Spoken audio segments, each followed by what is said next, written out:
Hai teman-teman, kalian tahu Nabi Sulaiman kan? Beliau adalah putra Nabi Daud AS. Sama seperti ayahnya, Nabi Sulaiman juga dikenal karena kebijaksanaan dan keberaniannya. Sejak kecil, beliau sudah sangat pintar loh.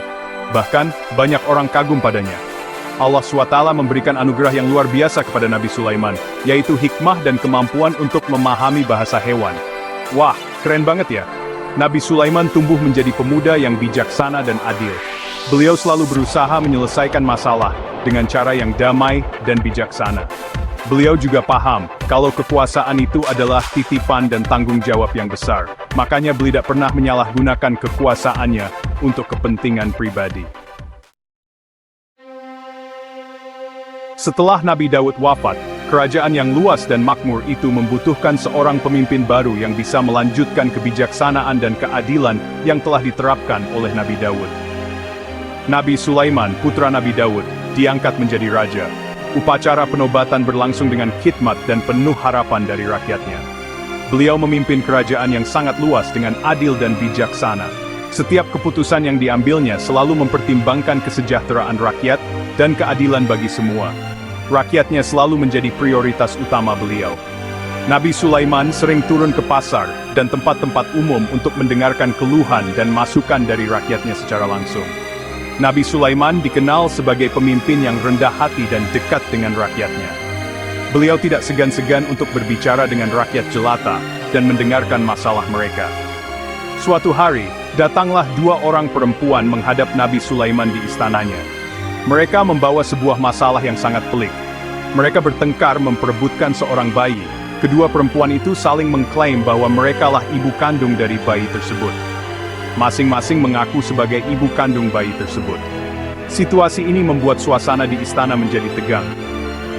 Wah, Nabi Sulaiman jadi berpikir keras nih. Bagaimana menyelesaikan masalah ini dengan adil? Beliau harus menemukan cara untuk mengungkap kebenaran tanpa merugikan pihak manapun. Beliau pun meminta sebuah pedang. Semua orang di istana terkejut dan penasaran dengan apa yang akan dilakukan oleh Nabi Sulaiman. Lalu, Nabi Sulaiman berpura-pura akan membelah bayi itu menjadi dua. Beliau ingin melihat reaksi kedua perempuan tersebut untuk mengetahui siapa ibu kandung yang sebenarnya. Beliau ingin melihat reaksi kedua perempuan tersebut. Reaksi mereka akan menjadi kunci untuk mengungkap kebenaran. Ternyata, perempuan yang sebenarnya ibu kandung bayi itu memohon agar Nabi Sulaiman tidak membelah anaknya. Ia rela bayinya diberikan kepada perempuan lain daripada harus dibunuh. Ia rela bayinya diberikan kepada perempuan lain daripada harus dibunuh. Pengorbanan ini menunjukkan kasih sayang seorang ibu yang sejati. Dari situ, Nabi Sulaiman tahu siapa ibu kandung bayi tersebut. Beliau menyadari bahwa hanya seorang ibu kandung yang rela mengorbankan kebahagiaannya demi keselamatan anaknya. Beliau pun menyerahkan bayi itu kepada perempuan yang rela berkorban. Keputusan ini disambut dengan rasa syukur dan kelegaan oleh semua yang hadir. Keputusan Nabi Sulaiman ini menunjukkan betapa bijaksana dan adilnya beliau dalam memimpin. Beliau tidak hanya menggunakan kekuasaannya, tetapi juga kebijaksanaannya untuk menyelesaikan masalah dengan cara yang paling adil dan manusiawi. Di bawah kepemimpinan Nabi Sulaiman, kerajaan menjadi makmur dan sejahtera.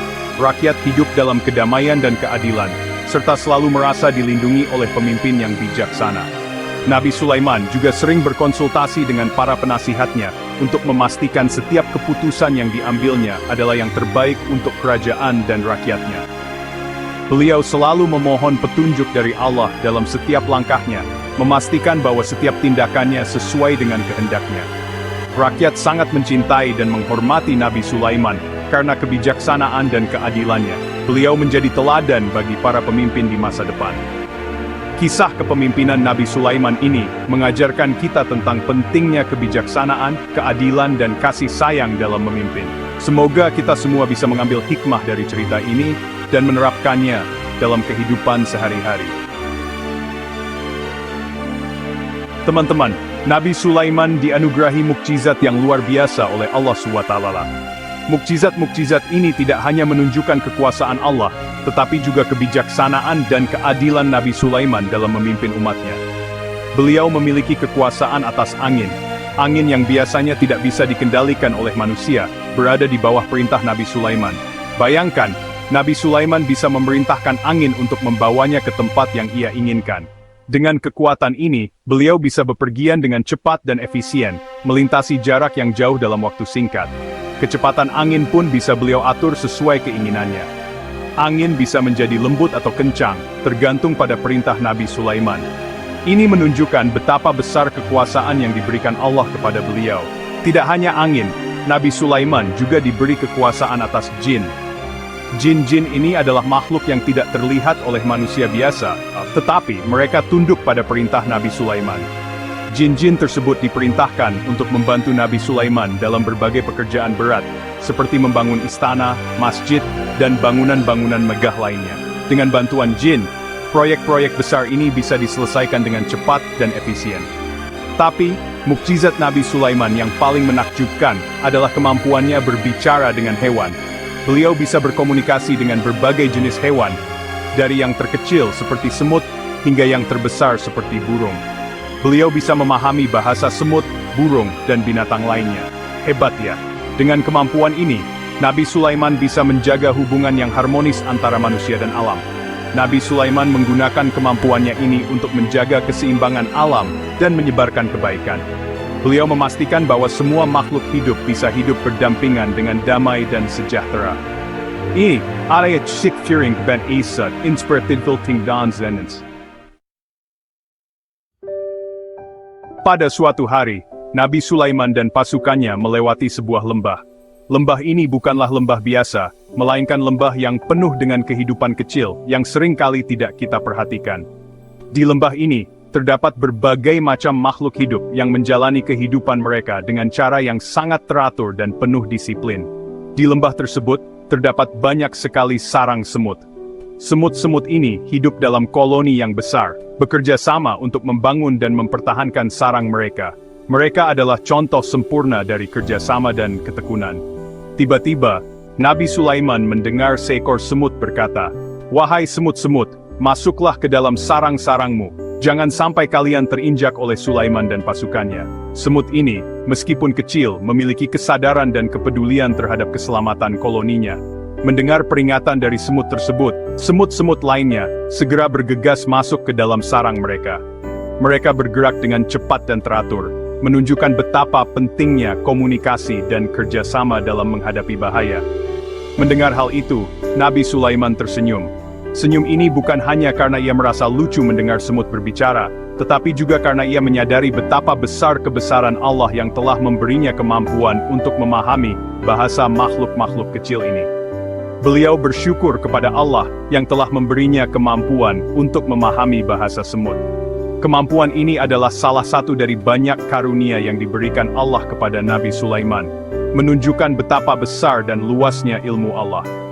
Nabi Sulaiman pun memerintahkan pasukannya untuk berjalan dengan hati-hati, agar tidak merusak sarang semut tersebut.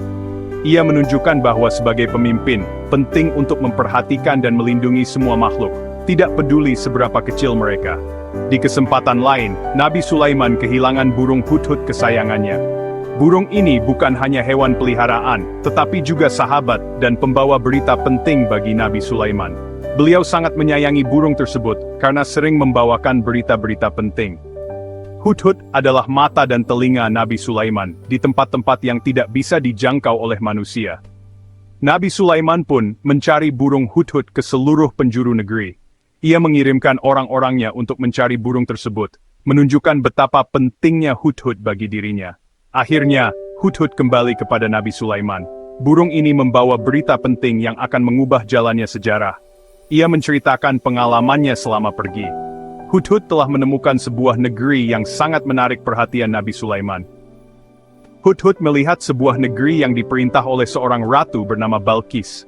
Negeri ini adalah negeri yang makmur dan indah, tetapi ada satu hal yang membuat Nabi Sulaiman prihatin. Rakyat negeri Saba menyembah matahari. Mereka tidak mengenal Allah, Tuhan yang Maha Esa, dan ini membuat Nabi Sulaiman merasa perlu untuk mengajak mereka ke jalan yang benar. Nabi Sulaiman pun mengirimkan surat kepada Ratu Balqis. Surat ini bukan hanya undangan, tetapi juga ajakan untuk mengenal dan menyembah Allah SWT. Ia mengajak Ratu Balqis dan rakyatnya untuk menyembah Allah SWT, Tuhan yang Maha Esa.